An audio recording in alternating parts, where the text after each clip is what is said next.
Hello viewers, hi professional colleagues, welcome back to FinTalk. In this episode, we'll continue with the earlier episode on 194 IA, TDS or not ordinary, etc.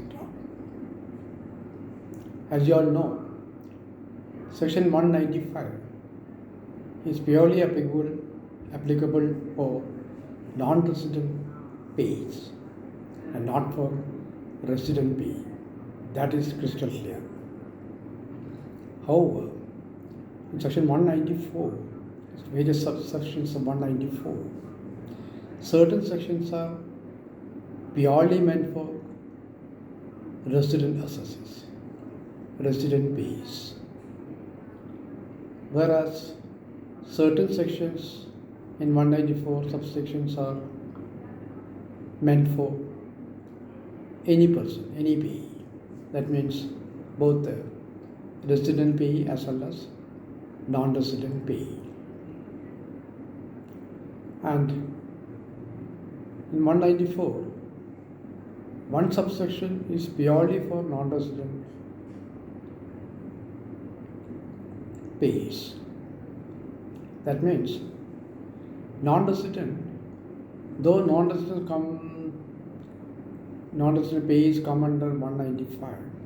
In 194 also, they purely non-residents come under 194 EOs.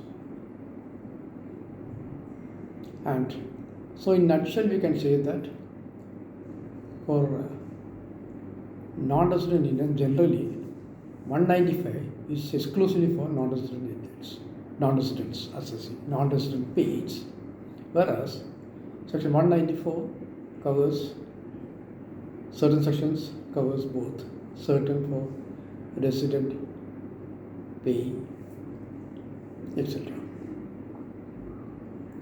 If you analyze Section 6, we can say broadly we can see that there is only two classification. One is resident assessee and another one is non-resident.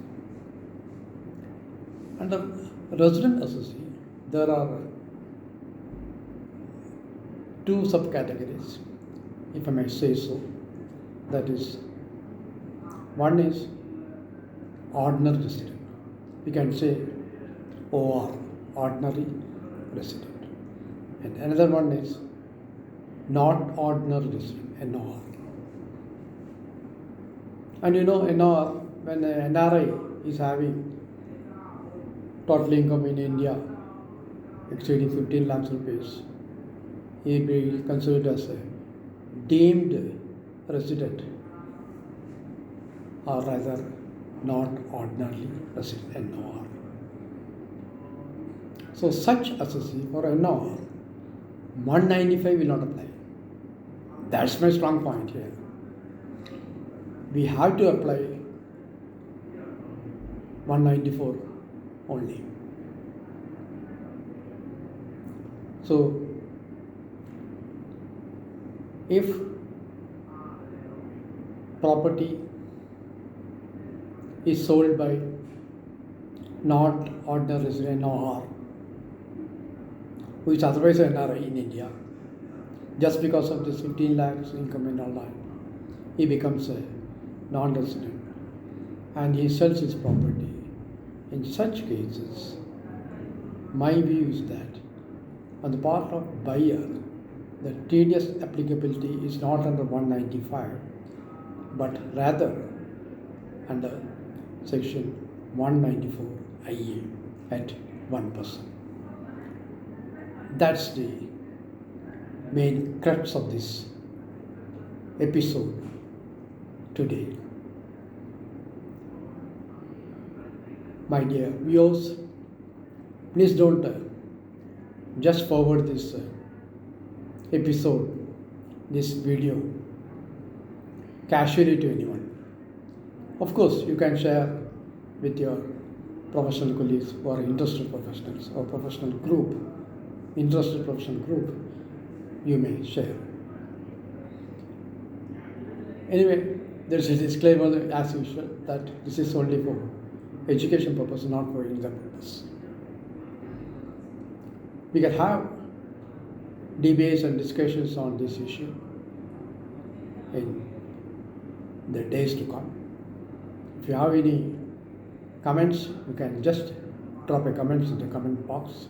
You can text the comments, you can text, or you can give your suggestions, your views, your points in this, on this point, on this 194 IA, a very important TDS section. Especially in Kerala, there are lots of NRIs selling properties, and buyer is in a confusion whether to deduct under 195 or 194 IA. If he wrongly deducts under 194 at 1%, he will be put into trouble with the tax demand for short deduction. So we have to analyze these two sections and come to a conclusion. Thank you, viewers. Thank you. Thanks a lot.